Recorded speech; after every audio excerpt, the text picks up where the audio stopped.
السلام علیکم ورحمۃ اللہ وبرکاتہ۔ نماز دین اسلام کا ایک ایسا رکن ہے جس سے کسی کو بھی رخصت نہیں ہے، یہ سب پر فرض ہے۔ اگر کوئی کھڑے ہو کر نماز نہیں پڑھ سکتا تو بیٹھ کر پڑھ لے، اگر بیٹھ کر نہیں پڑھ سکتا تو لیٹ کر نماز پڑھ لے، اگر لیٹ کر بھی صحیح طریقے سے نماز نہیں پڑھی جا سکتی تو محض اشارے سے نماز ادا کر سکتا ہے۔ نبی کریم صلی اللہ علیہ وآلہ وسلم کا فرمان ہے کہ مسلم اور مشرک میں فرق محض نماز کا ہے۔ یہی وجہ تھی کہ رسول کریم صلی اللہ علیہ وآلہ وسلم نے اپنی زندگی میں صحابہ کرام رضوان اللہ تعالی علیہم اجمعین اور بعد میں آنے والی نسلوں کو نماز کی تاکید کی۔ نماز نبی کریم صلی اللہ علیہ وآلہ وسلم کی اہم ترین وصیتوں میں سے ایک ہے۔ یہی وجہ تھی کہ صحابہ کرام رضوان اللہ علیہم اجمعین بھی نماز کی طرف سے کوئی کوتاہی یا غلط فہمی نہیں برتتے تھے۔ حضرت علی رضی اللہ تعالیٰ عنہ کا ایک ایسا واقعہ ہے کہ جب ایک جنگ کے دوران میں حضرت علی کو تیر لگا تو آپ رضی اللہ تعالیٰ عنہ نے تیر نکالنے والوں سے التجا کی کہ جب میں نماز ادا کر رہا ہوں گا تو اس وقت تیر نکال لینا، کیونکہ اس وقت مجھے درد نہیں ہوگا، کیونکہ اس وقت میں اپنے رب کی طرف پوری طرح سے متوجہ رہوں گا۔ پیارے دوستو، یہ وہ ہستیاں ہیں کہ جنہیں ہمیں فالو کرنا ہے، جن کے نقش قدم پر چلتے ہوئے اس دنیا میں اور اگلی آنے والی اپنی زندگی میں ہمیں پناہ ملے گی۔ پیارے دوستو، آج کی اس ویڈیو میں ان نمازیوں کے بارے میں بتایا جائے گا کہ جنہوں نے اتنے سکون کے ساتھ نماز ادا کی کہ کچھ خبر نہیں کہ آس پاس کیا ہو رہا ہے، اور نماز میں اللہ نے ان کی یوں حفاظت کی کہ اللہ اکبر اللہ اکبر۔ لہٰذا پیارے دوستو، اس ویڈیو کو آخر تک ضرور دیکھے گا، اور اگر آپ نے ابھی تک ہمارے اس چینل کو سبسکرائب نہیں کیا ہے تو ابھی سبسکرائب کریں، ساتھ میں لگے بیل آئیکن پر ضرور کلک کریں تاکہ لیٹسٹ اپلوڈ ہونے والی ہماری ویڈیوز کا نوٹیفیکیشن آپ تک بر وقت پہنچتا رہے۔ پیارے دوستو، کچھ عرصہ پہلے سوشل میڈیا پر ایک ویڈیو وائرل ہوئی، سی سی ٹی وی کیمرہ کی اس ویڈیو ریکارڈ ہوئی، اور اس ویڈیو میں دیکھا جا سکتا ہے کہ ایک شخص کسی کھلی جگہ پر جائے نماز بچھائے نماز ادا کر رہا ہے۔ یہ نمازی جب حالت قیام میں جاتا ہے تو کہیں سے کوئی ایک آوارہ کتا دوڑتا ہے، اس کی جانب آتا ہے۔ آوارہ کتے پیارے دوستو اکثر پاگل ہوتے ہیں اور وہ کبھی بھی کسی پر بھی حملہ کر سکتے ہیں، اور اگر وہ کسی کو کاٹ لیں تو ان کی جان تک کو خطرہ ہو سکتا ہے۔ مگر دوستو، اللہ کی شان دیکھیے کہ اس صاحب ایمان شخص نے اتنے سکون کے ساتھ نماز ادا کی، حتیٰ کہ جب کتا اس کے سامنے ہی بیٹھا رہا تو اس کا دھیان کتے کی طرف نہیں آیا اور نماز میں کوئی خلل نہیں آیا۔ یہ شخص پورے خشوع اور خضوع کے ساتھ رکوع اور سجود میں مشغول رہا۔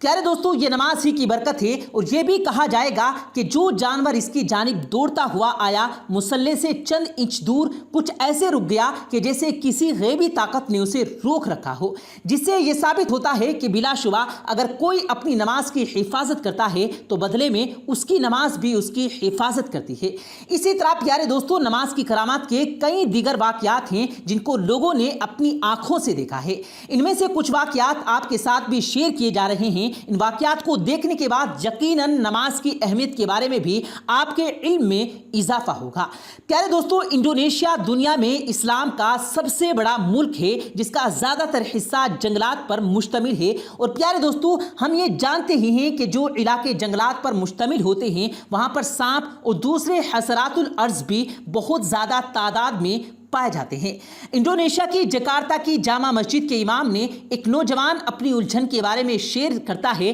کہ امام صاحب، میں نماز ادا کرنے کے لیے جائے نماز پر کھڑا تھا، حالت قیام میں تھا، تو کیا دیکھتا ہوں کہ میری جائے نماز پر ایک لمبا سا سانپ گزر رہا ہے۔ یہ بہت خطرناک سانپ تھا اور یہ آگے بڑھنے کی بجائے میری سجدہ کرنے کی جگہ پر رک جاتا ہے۔ میں نے قیام نہیں کیا، اپنی تلاوت کو لمبا کر دیا تاکہ یہ گزر جائے اور میرا دھیان نماز کی جانب رہے، کہیں ایسا نہ ہو کہ میں سانپ کو دیکھ کر اس کے ڈر کی وجہ سے نماز سے غافل ہو جاؤں اور اللہ کے آداب کی کہیں بے حرمتی نہ ہو جائے۔ لیکن پیارے دوستو، وہ سانپ اس جگہ سے نہیں ہٹا۔ وہ نوجوان کہتا ہے کہ اس سانپ کی نگاہیں مسلسل میری جانب تھی، لیکن اس کی حرکت سے یہ معلوم نہیں ہو رہا تھا کہ یہ مجھ پر حملہ کرے گا۔ میں چونکہ بآواز بلند تلاوت قرآن مجید کر رہا تھا اور شاید اسی وجہ سے یہ سن کر وہ رک گیا تھا اور جب مجھے یقین ہو گیا کہ یہ سانپ اللہ کے حکم سے مجھ پر حملہ نہیں کرے گا، کوئی نقصان نہیں پہنچائے گا، تو میں رکوع میں چلا گیا۔ لیکن وہ نوجوان بتاتا ہے کہ جیسے ہی میں رکوع کرنے کے لیے جھکا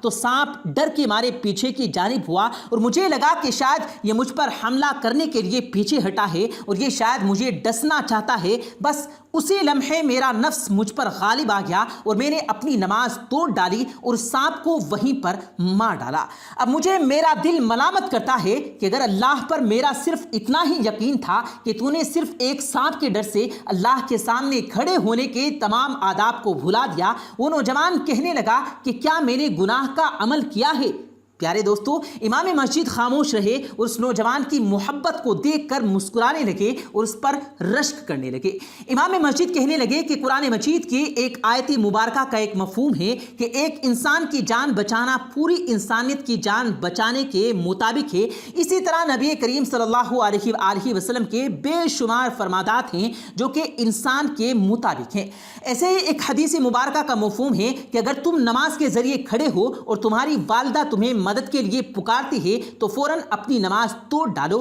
تو یقیناً آپ نے اپنی نماز ختم کر کے اپنی جان بچائی ہے، اور بے شک جان بچانا احسن عمل ہے۔ لیکن آپ کے بیان کردہ اس واقعات میں ایک بات بہت اہم ہے کہ جب تک آپ حالت نماز میں تھے تو ساتھ میں اللہ کے حکم سے آپ پر سانپ نے کوئی حملہ نہیں کیا۔ بذات خود نماز کی یہ ایک بہت بڑی کرامت ہے۔ تو بے شک نماز اللہ کا وہ حکم ہے جس کے قائم کرنے والے کو اللہ خود ہی حفاظت فرماتا ہے۔ اور پیارے دوستو، اسی طرح نماز کے حوالے سے بہت سارے واقعات سامنے آتے رہتے ہیں جنہیں ہم وقتاً فوقتاً آپ کی خدمت میں پیش کرتے رہتے ہیں۔ تو دوستو، بے شک نماز میں اللہ نے بندوں کو وہ مقام اور مرتبہ عطا کیا کہ نہ صرف وہ انسانوں کے دلوں پر حکمرانی کرتے ہیں بلکہ اس کے ساتھ ساتھ درندے اور جنگل کے جانور بھی ان کے تابع ہو جاتے ہیں۔ نماز تو ہم سبھی پڑھتے ہیں، نماز ارکان نماز صحیح طریقے سے ادا کرنے کی کوشش بھی کرتے ہیں، لیکن اگر اللہ کے ساتھ براہ راست تعلقات نہ ہو تو نماز، جس کو مومن کی معراج کہا گیا، تو اس کی روح کو ہم حاصل نہیں کر سکتے، کیونکہ اللہ کا قرب حاصل کرنا ہے۔ اگر ایک نماز کے بعد دوسری نماز کے لیے آپ کو مسجد جانے کو دل مچل اٹھے اور آپ کے قدم خود بخود آپ کو مسجد کی جانب لے چلیں تو اس بات کی نشانی ہے کہ آپ کی گزشتہ نماز اللہ کی بارگاہ میں قبول کی گئی ہے۔ اللہ کے سامنے کھڑے ہو کر جب انسان یہ کہتا ہے کہ دائیں بائیں سے اپنا تعلق کاٹ کر میں نے رخ کر لیا اس اللہ کی جانب جس نے آسمان اور زمین کو پیدا کیا، یہ توجہ اندر سے ذہنی روح کی توجہ کا ذکر ہے، اور روح کا متوجہ ہونا بہت ضروری ہے۔ اور پیارے دوستو، ہم آخر میں اللہ تبارک و تعالیٰ سے دعا کرتے ہیں کہ اللہ تبارک و تعالیٰ ہمیں بھی خشوع اور خضوع کے ساتھ نماز پنج گانا ادا کرنے کی توفیق عطا فرمائے، آمین ثم آمین۔ اسی کے ساتھ پیارے دوستو، آج کی ویڈیو ہماری ختم کرتے ہیں۔ اگر آپ کو یہ ویڈیو پسند آئی ہو تو ویڈیو کو لائک کر کے اپنے دوستوں کے ساتھ ضرور شیئر کیجیے گا، اور مزید اسی طرح کی ویڈیوز پانے کے لیے نیچے ریڈ بٹن پر کلک کر کے ساتھ میں لگے بیل آئیکن پر ضرور کلک کریں تاکہ مزید اسی طرح کی اپلوڈ ہونے والی ویڈیوز کا نوٹیفیکیشن بر وقت آپ تک پہنچتا رہے۔ مجھے دیجیے گا اجازت، ملتے ہیں پھر ایک نئی ویڈیو کے ساتھ، تب تک کے لیے اللہ حافظ۔